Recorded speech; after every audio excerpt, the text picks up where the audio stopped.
Yes, dear students, very good afternoon to all of you. Students, yesterday we have started our chapter Weather and Climate. I have explained you the definition of weather and as well as climate. What is weather? It is defined as the condition of atmosphere at a particular time and place. Then we have discussed the element of weather which are air temperature, air pressure, wind and humidity in the air. These are the elements of weather as well as of climate. Elements of weather and climate, they are same. Weather of a place is never fixed, but climate remains same year after year. And weather affect the clothes we wear, the food we eat, and also our occupation. Then we discuss the factors influencing the climate.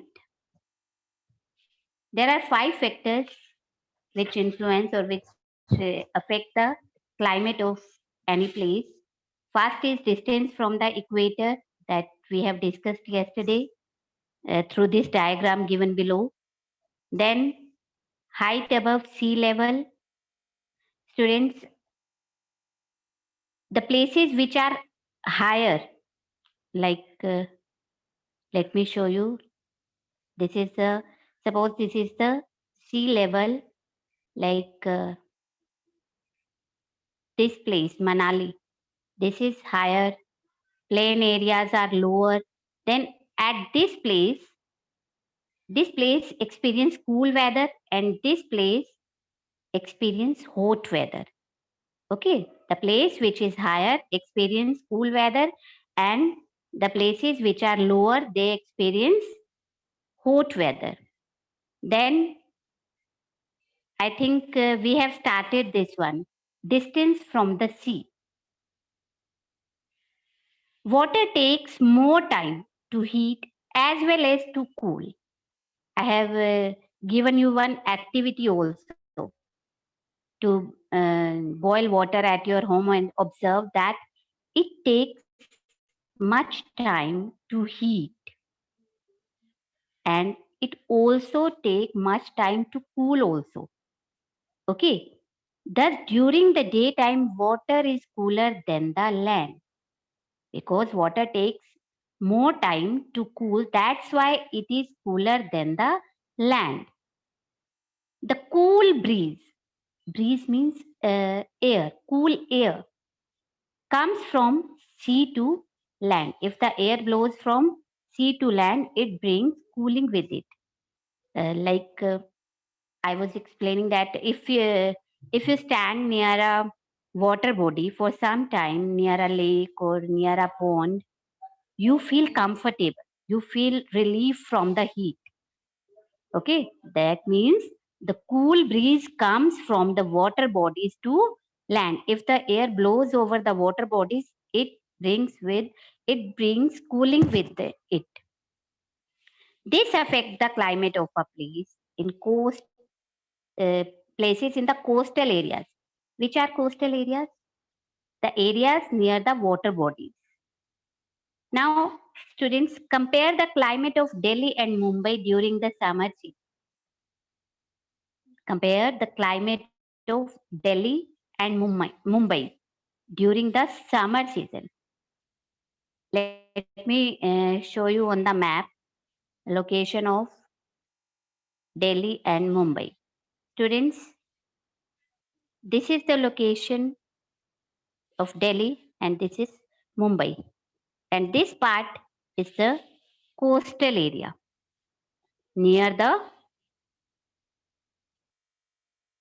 this is the coastal area. These are the water bodies which are shown in blue color and the area which is near these water bodies, this is coastal area. Okay, where Mumbai is situated? In the coastal area and Delhi is far away. It is very far from the coastal area. That's why what we get the result, the the places which are near the sea coast, they have mild climate. Mild means nor very hot nor very cold. And those which are very far from the sea coast, they experience hot weather. Okay. Yes, dear students, from this point, we conclude that the places which are near the sea coast, they have mild climate than those which are far away from the sea coast. Okay. Next, prevailing winds. Winds, air. Winds can be hot. What can we call to the hot winds? Loo. Warm, cool, cool, cool breeze, you can say. Cold or full of moisture. Winds can be hot, warm, cool, cold, or full of moisture. They bring the weather of the place from where they are coming. Winds bring with them the weather of that particular place from where they are coming. For example, if they are coming, the winds, if they are coming from the over the water bodies, they bring with them cooling. And if the winds are coming from the desert areas, they bring with them heat. They increase the temperature. Okay. Same a point is given here. The winds coming from the hot region increase the temperature, while those coming from the cold region, they decrease the temperature. The winds coming from the sea normally bring cool and wet weather. Okay, the winds which are coming from the sea, water bodies, they bring with them cool weather. Thus, the climate of any place, it is affected by the winds in that area. Okay, from which place these winds are coming from. If they are coming from the sea or any water body, they bring cooling with them. If they are coming from the desert area, hot areas, then they bring with them heat. They increase the temperature. Next, amount of moisture in the air. The moisture, or you can say water vapors. Water vapors are the small drops of water. The moisture or water vapor in the air is called humidity. When the water vapor in the humid air cools, when these water vapor rises high, they cool down and then rainfall occurs. When these water vapor cool, then rainfall occurs.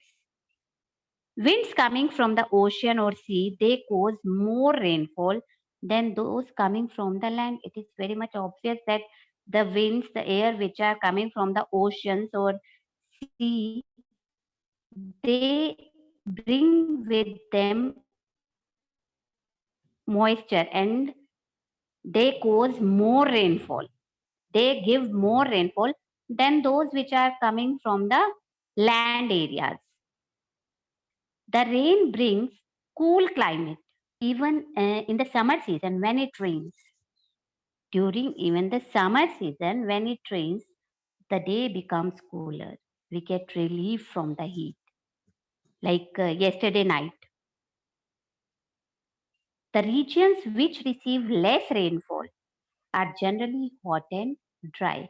The areas which get less rainfall, they are hot. The areas where rainfall is less, they are hot. Like in Rajasthan area, it receives less rainfall. That's why it is very hot and dry. Thus, the amount of moisture present in the air, it also affects the climatic conditions. These are the 5 factors which influence, which affect the climate of any place.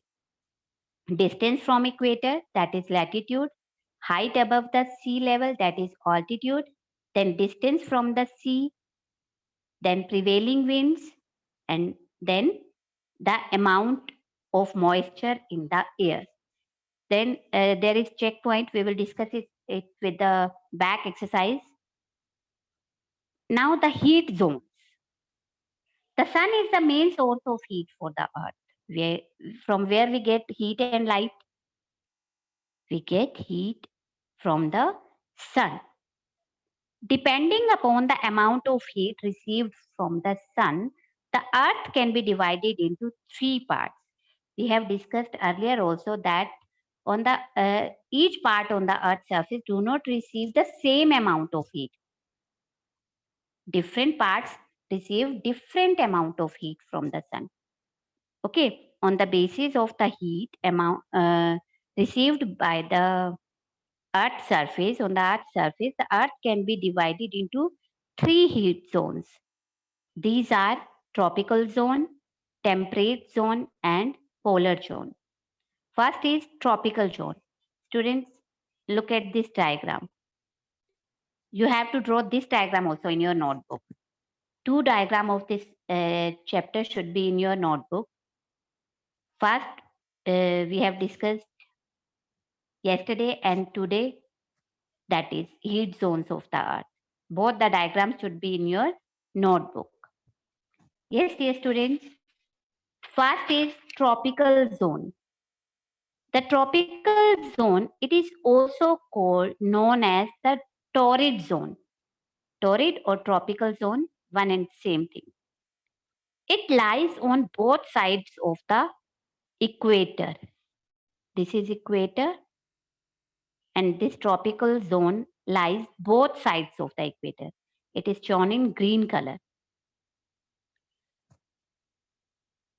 and extends from the Tropic of Cancer in north to the Tropic of Capricorn in the south. This is Tropic of Cancer in the north. It extends from Tropic of Cancer to Tropic of Capricorn in the south. Tropic of Cancer in the north and Tropic of Capricorn in the south. This region receives maximum amount of heat and moisture because the sun rays fall straight at the equator and nearby areas. Okay, that's why this region receives the maximum amount of heat and moisture. Thus, the climate is hot and humid throughout the year. Okay, in which part the climate is hot and humid throughout the year? In tropical zone. That is also known as torrid zone. Okay, yes. The temperate zone.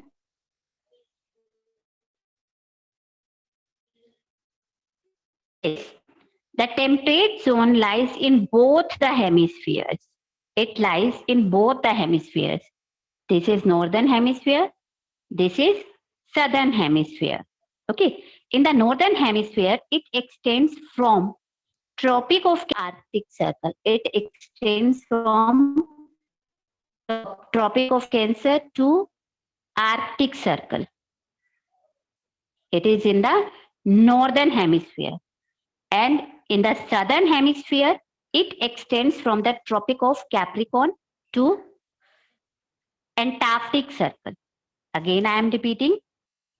In the northern hemisphere, it extends from the Tropic of Cancer to the Arctic Circle, and in the southern hemisphere, it extends from Tropic of Capricorn to Antarctic Circle. Okay. This region receive moderate amount of heat from the sun because the rays fall slanting. Okay. Thus, the climate in this zone is neither very hot nor very cold. Okay. In torrid zone, the climate is hot and humid because the rays of the sun fall straight. But in the temperate zone, the climate is moderate, neither very hot nor very cold. Then the third one, polar zone.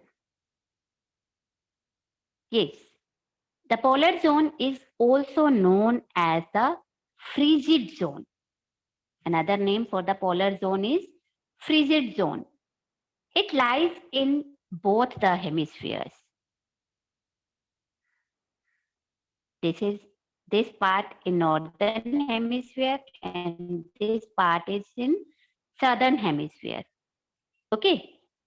In the northern hemisphere, it extends from the Arctic Circle to the North Pole. Yes. Yes. Now you can observe easily. In the northern hemisphere, it extends from the Arctic Circle. This is Arctic Circle from the North Pole. You can see the blue part, that is polar zone. And in the southern hemisphere, it extends from the Antarctic Circle. This is Antarctic Circle to the South Pole. Again, you can see the blue part, that is polar zone. Okay, in the southern hemisphere, and this one is in the, this part is in the northern hemisphere. Okay. Yes. These regions receive very little amount of heat from the sun. Okay. These two parts, north frigid zone and south frigid zone, in the polar zones, they receive very little amount of heat from the sun. Thus, this zone remains very cold throughout the year. The air temperature is mostly below 0 degree. This is the coldest part of the earth. Which part is the coldest part of the earth? The polar zone. Okay. The tropical zone, here the climate is hot and humid throughout the year because the sun rays fall straight. The temperate zone, here the climate is moderate because the sun rays fall slanting. And the polar zone, this is the frigid zone. Here the temperature is below, mostly below 0 degree, because that part receives very little amount of heat from the sun. Okay. Yes, to learn and understand the influence, means the effect of weather and the climate on our daily life, we will study the relationship in 4 regions that we will read in our next chapters. Relation between hot and wet region, hot and dry region, very cold region, and extreme climate region. Okay, that we will discuss in our next chapters. Students, you can see the picture of polar zone, frigid zone, animals living in the frigid zone. You can see everywhere snow because that part receive very less amount of heat. Okay. Yes, dear students, you have to draw these two diagrams in your notebook. Yes, now we are going to unmute all of you. You can take your queries one by one.